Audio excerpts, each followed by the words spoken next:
लोकसभा में एक बेहद ही महत्वपूर्ण bill national sports governance bill पेश कर दिया गया है। ये बिल भारतीय खेल प्रशासन में एक बड़े बदलाव का संकेत है, क्योंकि इसके दायरे में भारतीय क्रिकेट कंट्रोल बोर्ड यानी बीसीसीआई सहित देश की सभी खेल संस्थाएं आएंगी। इस बिल को लाने का मुख्य उद्देश्य सभी खेल संस्थाओं को अधिक जवाबदेह और पारदर्शी बनाना है।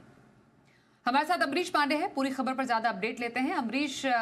ये जिस बिल की हम बात कर रहे हैं, नेशनल स्पोर्ट्स गवर्नेंस बिल, उसके प्रति जितनी भी स्पोर्ट्स संस्थाएं हैं उनको सरकार के प्रति जवाबदेह बनाने की बात की गई है। थोड़ा और डिटेल्स बताएं, क्या क्या है इस बिल में? देखिए, जब भी हम खेल की बात करते हैं तो खेल के साथ एक अलग से राजनीति जुड़ जाती है, चाहे वो फुटबॉल संघ हो, कुश्ती संघ हो, और इसके साथ साथ जितने भी और फेडरेशन थे, सब में कोई ना कोई राजनीतिक दल है या फिर उनके जो पसंदीदा लोग हैं वो जुड़े थे। और ट्रांसपेरेंसी बहुत कम थी, लगातार ये शिकायतें आ रही थी खिलाड़ियों की तरफ से भी कि उनको वो सारी सुविधाएं नहीं मिलती जिस बात की सरकार घोषणा करती है। साथ साथ जिस तरीके से हम लगातार देख रहे थे पिछले 8 से 10 सालों में खेल को लेकर इंटरेस्ट बढ़ा है भारत में, उसको लेकर जो हमारी प्रतियोगिताएं उनमें हमारा इंटरेस्ट खिलाड़ियों का बढ़ा है। ऐसे में ये लगातार मांग की जा रही थी कि एक ट्रांसपेरेंट सिस्टम होना चाहिए ताकि गवर्नमेंट से जो सुविधाएं मिल रही है उसकी मॉनिटरिंग भी की जा सके और सुविधाओं को और कैसे बेहतर बनाया जा सकता है, खिलाड़ियों को और कैसे ज्यादा प्रमोट किया जा सकता है, खेलों को और कैसे प्रमोट कर सकते हैं, इसको लेकर एक नई नीति की जरूरत है। लिहाजा सरकार एक नया बिल लेकर आई थी जिसको कि कहा जा रहा है कि नेशनल स्पोर्ट्स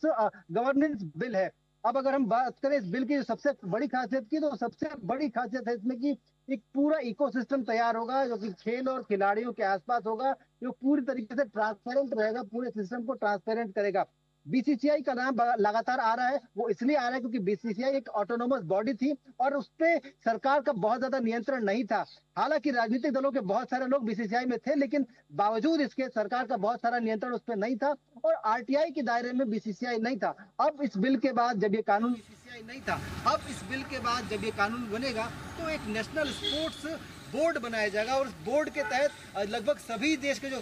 खेलों के से जुड़े हुए संघ हैं, एसोसिएशन हैं, ऑटोनोमस बॉडीज हैं, वो सब कुछ उस बोर्ड के अंदर शामिल होंगे और बोर्ड की जो स्ट्रक्चर होगा बोर्ड का, वो सरकार उसको गवर्न करेगी, पार्लियामेंट से वो गवर्न होगा और एक तरीके से एक ट्रांसपेरेंसी आएगी। आरटीआई के दायरे में बीसीसीआई के आने से वो जो सवाल उठ रहे थे कि बीसीसीआई पैसों का क्या करता है, उसके पास पैसे कहाँ से आते हैं, अब बहुत सारी चीज़ें थी, उसको क्या छूट मिलती है इनकम टैक्स में, इस तरह की जो तमाम चीज़ें थी उस पर भी एक प्रश्न चिन्ह जो लगातार लग रहा था, उस पर एक आनी संभव हो सकती है।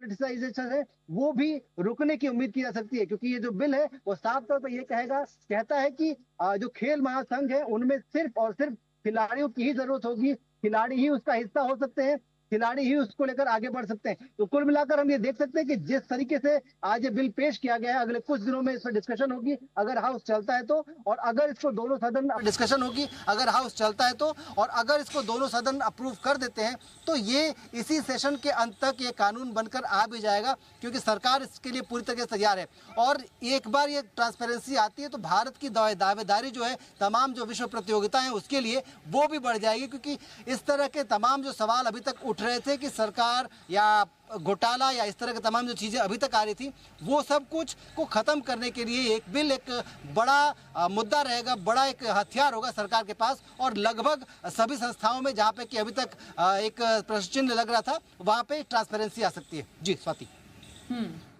जी, धन्यवाद करेंगे अमरीश आपका इस पूरी खबर पर ज्यादा डिटेल देने के लिए।